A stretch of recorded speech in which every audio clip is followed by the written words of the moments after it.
¿Qué tal? Buenas noches, bienvenidos y bienvenidos a esta transmisión. Soy Nelson Peñarrera Castillo. ¿Qué tal? Buenas noches nuevamente a quienes me siguen en vivo. Soy Nelson Peñarrera Castillo desde Sullana.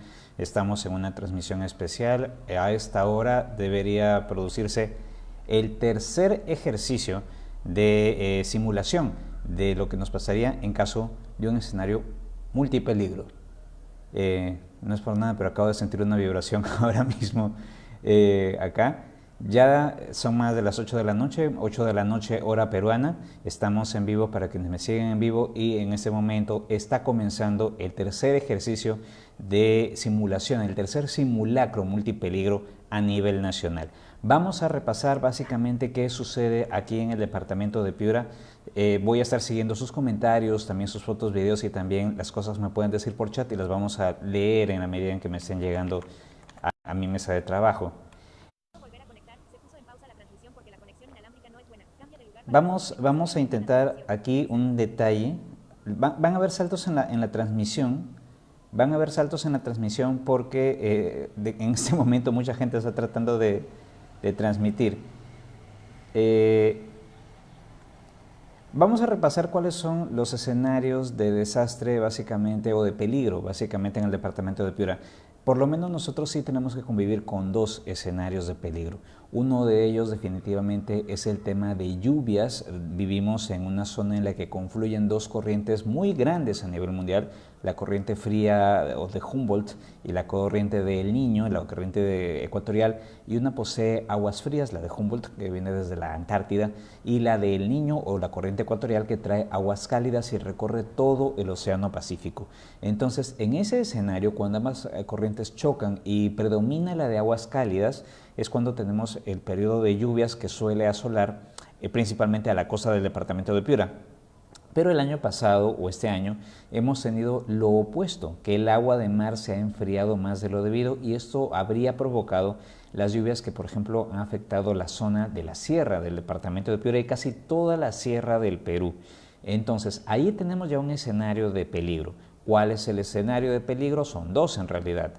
Uno es el aspecto de lo que son inundaciones para las zonas más bajas y también el aspecto de deslizamientos para las zonas que viven en pendientes. Muchas gracias a la gente de Malingas que se está conectando, o muchas gracias a la gente de Malingas que ya está conectada en ese momento. Vamos a tratar de hacer el ejercicio con ustedes. Y bueno, entonces, ¿qué es lo que sucede? En caso de una inundación, por lógica, el agua tiende a irse por gravedad a las partes más bajas. Si el agua se tiende a ir a las partes más bajas, ¿qué es lo que yo debo hacer? Tengo que salir hacia el lado opuesto, o sea, las partes más altas, guarecerme en las partes más altas. El agua siempre va de arriba hacia abajo, no de abajo hacia arriba. Entonces, eso es un principio básico que yo debo tener en cuenta cuando tenga o viva en una zona que está propensa a inundaciones. Por ejemplo, estoy pensando en las zonas, por ejemplo, tipo lo que era la antigua Laguna Coscomba en el distrito de 26 de octubre, en el área metropolitana de Piura, que es una zona en realidad inundable. La zona de Ignacio Merino, todavía en la ciudad de Piura, que es una zona que suele inundarse porque está en una parte baja. Si ustedes recuerdan la configuración de la ciudad de Piura, la zona más alta la ocupa parte de la urbanización San Eduardo, junto con todo lo que es el campus de la Universidad de Piura, es la zona más alta de la ciudad de Piura en realidad. Entonces, la parte que está detrás del muro perimétrico de la universidad, la zona que ya corresponde a Bifab e Ignacio Merino, hola Arturo, definitivamente es una zona que va a sufrir inundaciones. También ya hemos aprendido que debido a la colmatación del río, toda la orilla a lo largo de las ciudades de Piura y Castilla también es vulnerable ante la ocurrencia de inundaciones. Lo aprendimos el 22 de marzo, me corrigen, 22 de marzo de 2017. Lo aprendimos ese día. Entonces, recuerden que en aquella oportunidad el agua del río Piura llegó incluso a cubrir 1,5 metros por encima la superficie de la Plaza de Armas de Piura. Pero también recordemos que la ciudad de Piura no es plana del todo. Por ejemplo, lo que cubríamos en factor tierra era que mientras el agua cubría la Plaza de Armas de Piura, a solamente cuadra y media en la calle Arequipa, cerca de lo que es el edificio Plaza Fuerte, estaba seco. Igual en la zona que se conoce como la Mangachería no hubo inundación, porque la zona aparentemente está en una parte más alta, pero la zona que está más al norte, por ejemplo, ya la parte del gobierno regional, la parte de San Eduardo, la parte de los Cocos del Chipe, se inundó. ¿Qué nos quiere decir eso? Que el relieve de Piura no es plano, está como ondulado, como que tiene pequeñas lomitas, y esas lomitas son, por ejemplo, zonas seguras en caso de inundación. Aparentemente el centro de la ciudad de Piura estuvo construido en la parte baja entre dos lomas. Entonces, eso ya viene desde cuando la ciudad se asentó ahí en 1580, más o menos. Ahora, revisando el área de Sullana, en el área de Sullana, por ejemplo, para el tema de inundaciones, la ciudad de Sullana probablemente puede tener algunos problemas con la quebrada de Cieneguillo para la gente que vive a ambos lados de la quebrada de Cieneguillo y la quebrada Cola del Alacrán, porque son las partes más bajas del área metropolitana.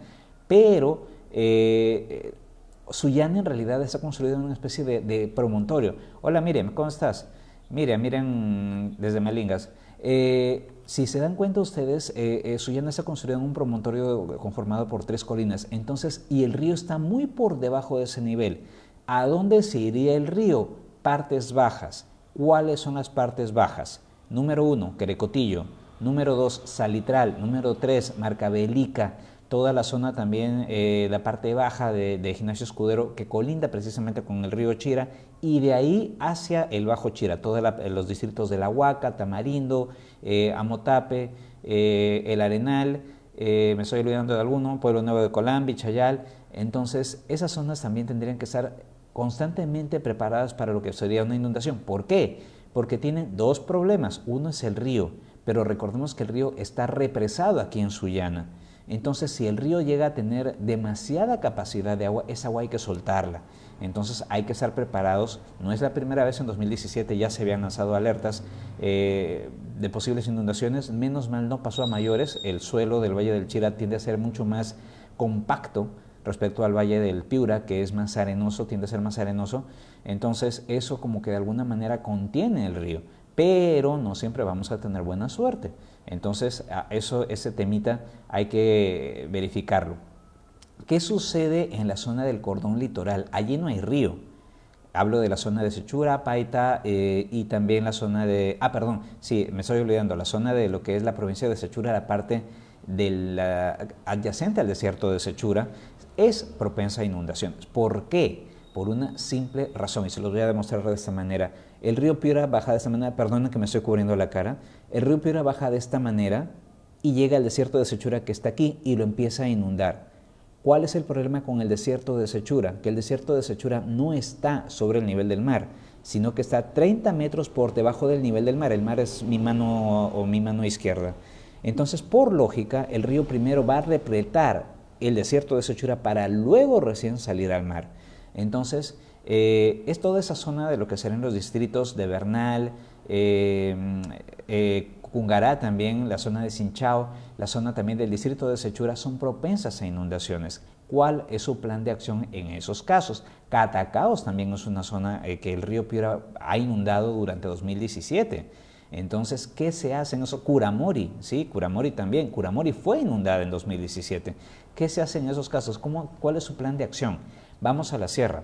Toda la parte ya ascendiendo, tanto por los valles del Quirós, el Chipillico y también por el valle del Alto Piura y obviamente el valle del Huancabamba. ¿Cuál es su plan de acción, por ejemplo, en caso haya deslizamiento? Ojo, si bien es cierto, hay laderas con cubierta vegetal, hay otras que no tienen cubierta vegetal.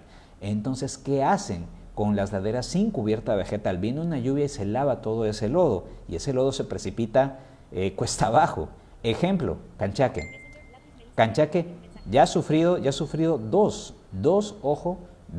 huaicos de consideración en los últimos periodos lluviosos. ¿Cuál es el plan de acción con Canchaque, por ejemplo? Gracias a la gente que se está conectando y está empezando a comentar, voy a tratar de responderles en la medida de mis posibilidades también. Gracias a la gente que lo está viendo.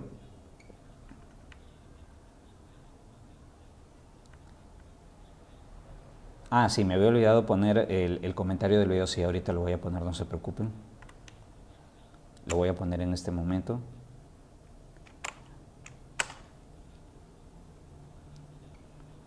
Me dan solamente un segundito y pongo la descripción del video.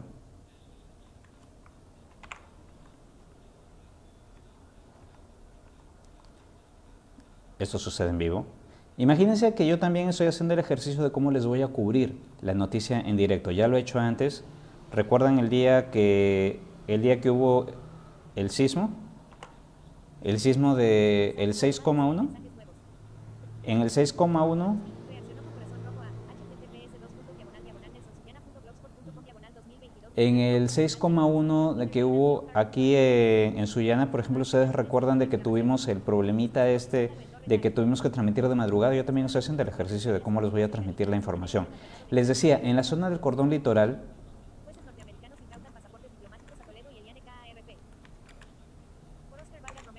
a ver, vamos a ponerles aquí en... Hola Marco, ¿cómo estás?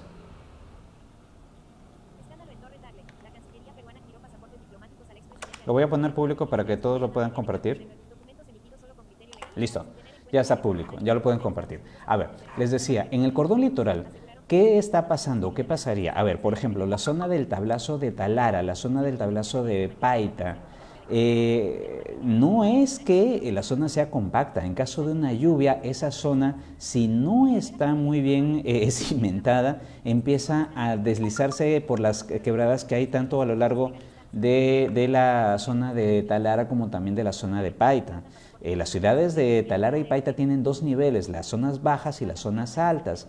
Por ejemplo, en Talara ya se ha canalizado la quebrada Yale, pero ¿cuáles, por ejemplo, las otras opciones? En Paita, por ejemplo, también se ha canalizado el Zanjón, pero pensemos en el resto de casas que a lo mejor están en zonas de cuencas. Sí, Chulucanas está en realidad en una zona alta respecto al río Piura. No se inundó durante la crecida de 2017, pero si es que por casualidad no se hacen buenas obras en la zona del Cerro Ñañañique, pues eso sí puede traer problemas. Ojo que saliendo de Chulucana, solamente en la zona del río Yapatera hubo inundaciones. Se llevó varias casas en algunos pueblos. Si me ayudan con el nombre de los pueblos, les agradecería mucho a la gente que se está conectando. Voy a revisar un ratito si es que hay comentarios. Ahora, eso solamente hablando de lo que es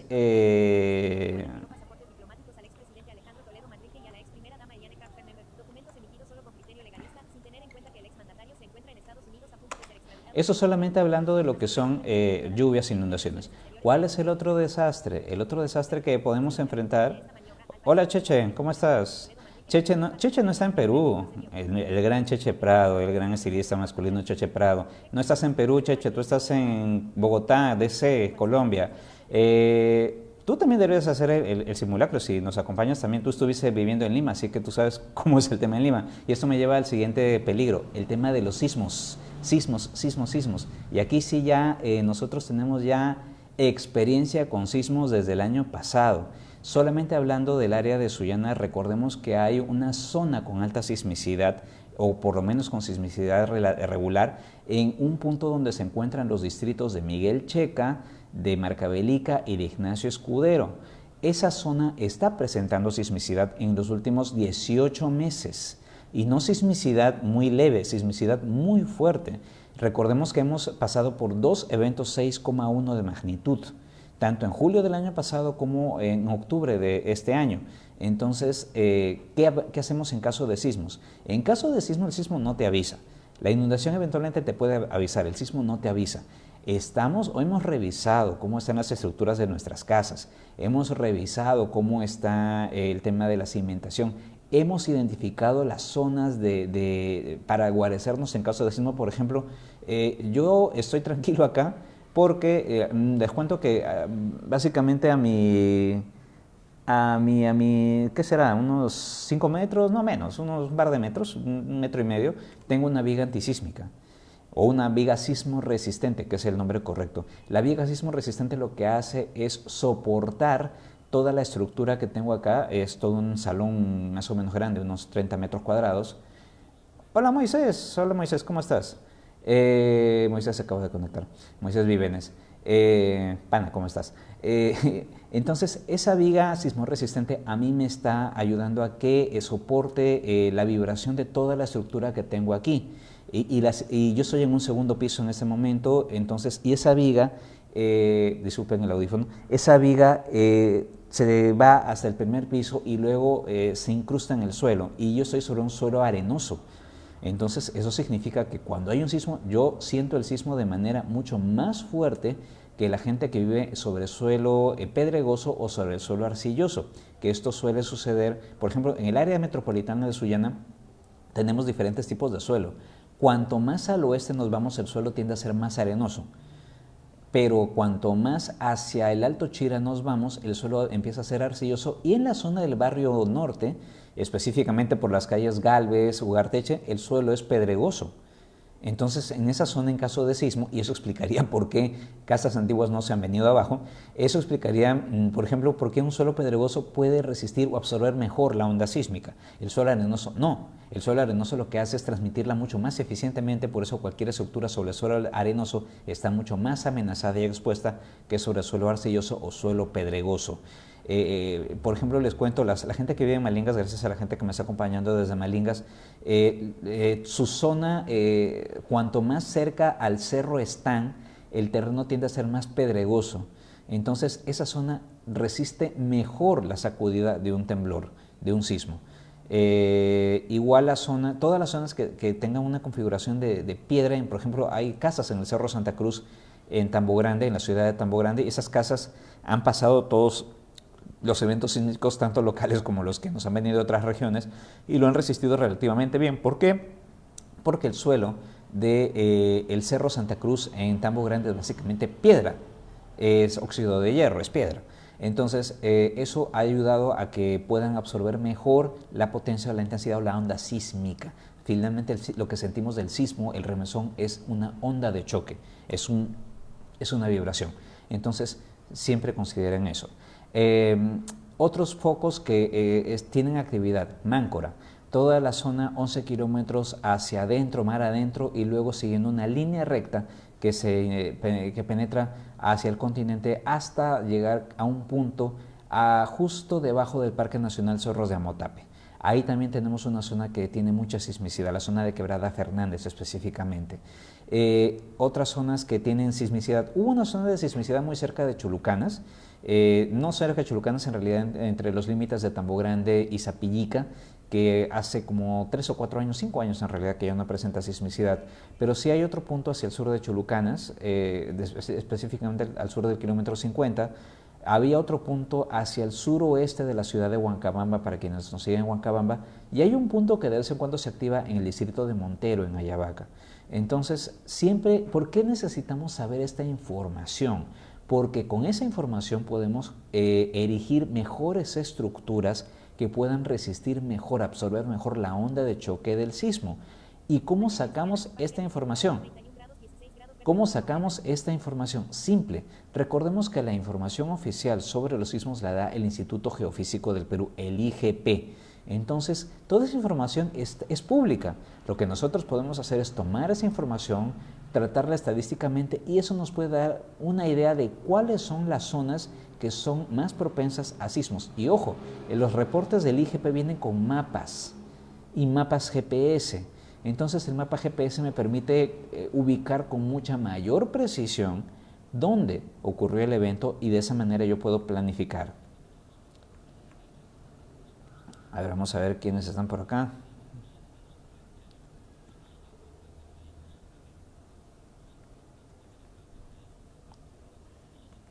¿Están participando del simulacro? ¿Están participando del simulacro? Coméntenme ese tema. Tanto aquí en las redes sociales, recuerden que estoy en todas las redes sociales como @NelsonSullana, inclusive en YouTube. Estoy pendiente de sus reportes tanto en video, en foto, también en comentario. Por ejemplo, cómo ustedes están preparando o cómo ustedes están participando en el simulacro. Entonces, hablando solamente de Piura, esos son los peligros que enfrentamos. Me estaba olvidando de un detalle. La zona del litoral, Paita, Talara, Paita y Sechura. ¿Qué pasaría si hay un sismo de gran intensidad y de gran magnitud en el mar. Me refiero a un sismo superior a magnitud 7,0 con un epicentro en el mar. Mari Castillo, ¿cómo estás? Simple. Si es que tenemos un sismo con una magnitud de 7,0 o superior en el mar, con epicentro en el mar, lo más probable es que eso produzca una ola, una gran ola o tsunami. Tsunami es una palabra japonesa que significa ola de puerto, es decir, una ola que ataca a un puerto. Este fenómeno es mucho más común en el Océano Pacífico y nosotros miramos al Pacífico. Estamos en la orilla oriental del Océano Pacífico. Entonces, si hay un evento de estos, la probabilidad de un tsunami es alta. Y estoy hablando por mencionar los distritos que son litorales, Máncora, bueno, todos los de Talara, Máncora, Los Órganos, El Alto, La Brea, Pariñas, que contiene la ciudad de Talara, y Negritos. Todos tienen estructuras que están prácticamente en la orilla del mar. Pregunta, ¿qué harán en caso de un tsunami?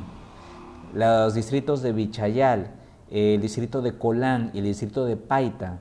Paita, la ciudad de Paita, tiene una zona baja. Esa zona baja, ¿cómo se prepararía en caso de un eventual tsunami? Más distritos, ya bajando hacia Sechura, Vice y Sechura son los distritos litorales.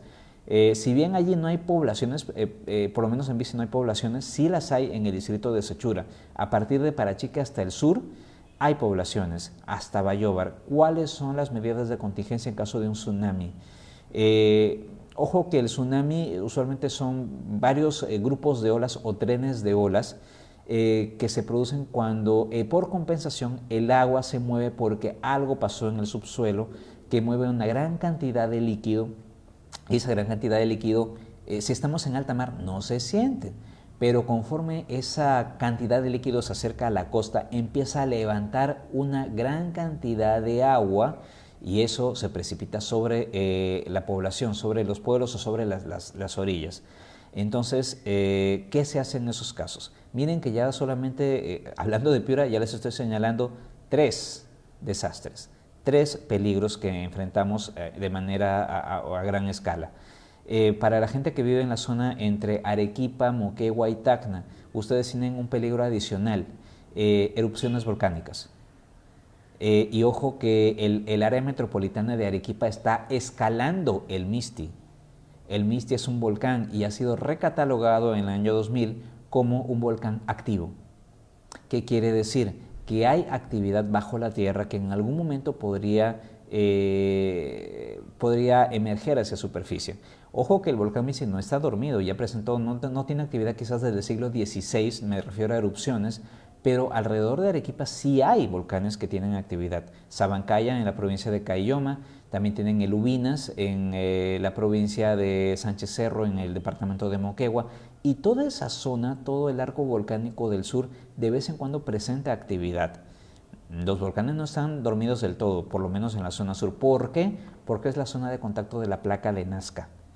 Por ejemplo, para la gente que me sigue de Colombia, probablemente la gente que está en Cundinamarca no tiene el problema de volcanes, pero si vamos un poquito hacia el centro y especialmente hacia el sur, en el departamento de Nariño tienen un volcán en actividad, Galeras, que ya ha causado varios problemas en algún momento.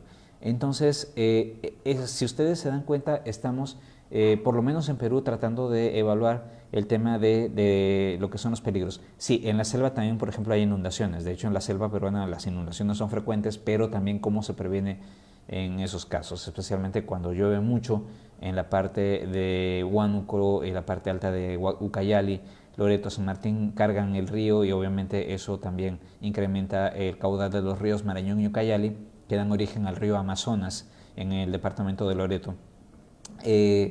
Estamos viendo también, Palacio de Gobierno ha montado todo un operativo para precisamente ensayar un eventual peligro. Y en Lima se está probando con el tema de lo que es sismos.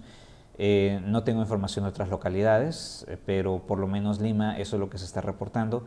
Pero también hay zonas en Lima que son obviamente muy peligrosas, especialmente para el tema de sismos, específicamente construcciones precarias en la zona del cercado de Lima, la zona vieja de Magdalena, en realidad construcciones antiguas en casi todos los distritos del centro de la ciudad de Lima, y algunos que también están hacia la zona de Lima Norte, que son precarios. Entonces, ¿cómo se hace en esos casos?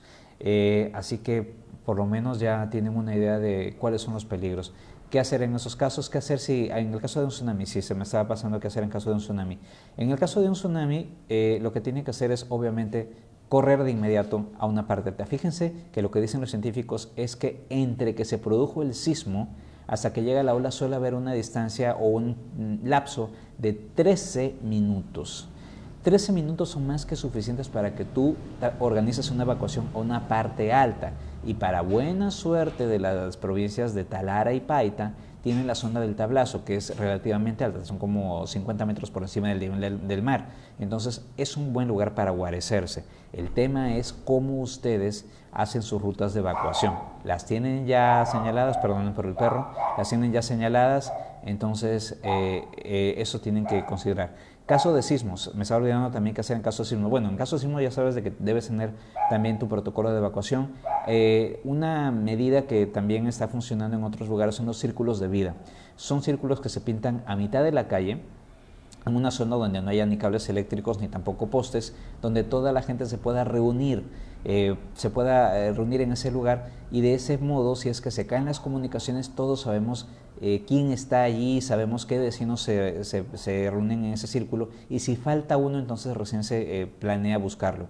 Pero eso es un lugar de reunión. Las plataformas deportivas también son lugares de reunión ideales para no guarecerse en caso de sismo, pero para estar allí, reunirse mientras o después que ocurre un sismo. Y recordemos esas reglas de oro mexicanas respecto a los sismos, que es no corro, no empujo, no grito. No corro, no empujo, no grito. Hacer una evacuación lo más ordenada posible. Rutas de evacuación dentro de las casas y oficinas, liberarlas de obstáculos, liberarlas de muebles, liberarlas de repisas, liberarlas de cosas que puedan herir a las personas. Y lógicamente, para quienes están preguntando por el tema de la alerta antidesastres y la alerta antisísmica, pues ambas estarán implementadas ya en servicio, se supone, a partir de 2023, si no hay cambio de planes. Por lo pronto ya la alerta antisísmica ya pasó la etapa de prueba, y ahora lo que se está tratando es de integrarla a la alerta multipeligros del Instituto Nacional de Defensa Civil. Una vez que ellos ya tengan esa parte resuelta, entonces ya la alerta estará en servicio y la vamos a recibir por nuestros celulares a partir de 2023. Ya hubo ensayos durante todo ese tiempo, así que eso por ahora es lo que de alguna manera nos está preparando para, en caso haya el desastre, pues sepamos cómo reaccionar. Así que nada, espero que hayan ustedes participado del simulacro multipeligro, ese tercer simulacro, el tercero en lo que va de este año, y que ustedes tengan claro. Y si no has participado, por lo menos intenta crearte un día en especial para que tú puedas tener tu propio simulacro, hacer tu propio simulacro. No importa si la gente se ríe, lo importante es que tú hagas el ejercicio de cómo vas a salvar no solamente tu vida, sino la vida de quienes más quieres. Así que esa es la importancia de los simulacros. Entonces, si es que hay un desastre y si hay las condiciones, créanme que yo voy a estar acompañándoles en directo con información verificada para que ustedes puedan tener, obviamente, la tranquilidad de saber qué hacer, cómo hacer y a quién acudir. Recuerden que cuando ocurre un desastre, lo ideal es comunicarse mediante los mensajes de texto que podemos escribirlos en nuestro celular, o las redes sociales que no suelen caerse del todo. Sea la red social que tú uses, utilízala como una herramienta de comunicación.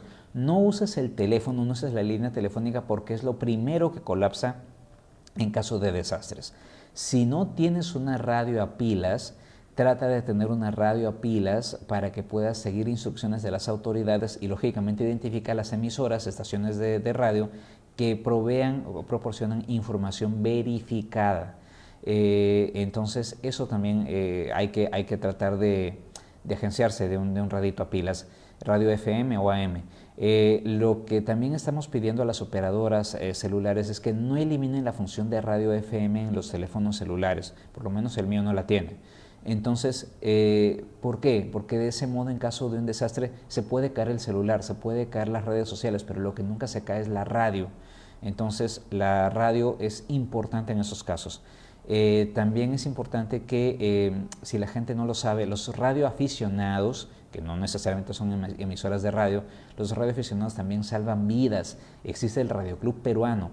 Hay que apoyar a estas instituciones, hay que apoyar sus esfuerzos y tratar de que estemos lo más conectados posible. Soy una sirena a lo lejos aquí en el área metropolitana de Sullana. Definitivamente ahí se está empezando a hacer el ejercicio, están haciendo el ejercicio. Entonces, otro tema, no utilicemos los números de emergencia para falsas alarmas. Es delito en este país, y si detectan tu número te pueden multar, te pueden incluso anular el servicio. Si vas a utilizar el 116, que es el de los bomberos, el 105 y el 911, que es el de la policía y los servicios de emergencia, hazlo cuando realmente hay una emergencia real. Entonces, nuevamente el tema de los mensajes de texto. Cualquier recomendación ingresa al sitio del Instituto Nacional de Defensa Civil, que está en internet, y también a todas las redes sociales del Instituto Nacional de Defensa Civil. En realidad todas esas redes sociales te debes tenerlas también en tus servicios de redes sociales, para que sepas qué hacer, cómo hacer, cuándo y cómo actuar en caso de peligros. Así que ya sabes. Entonces, aquí los dejo a ustedes. Mientras tanto, espero que hayan participado en este simulacro, y ya saben, estamos recibiendo sus comentarios. Así que les agradezco estar acompañándome. Yo también estoy muy contento de haberles acompañado, y estamos pendientes hasta cualquier momento en que haya una emergencia de ese tipo. Soy Nelson Peña Herrera Castillo, reportando desde Sullana. Pásenla bien y será hasta cualquier otro momento.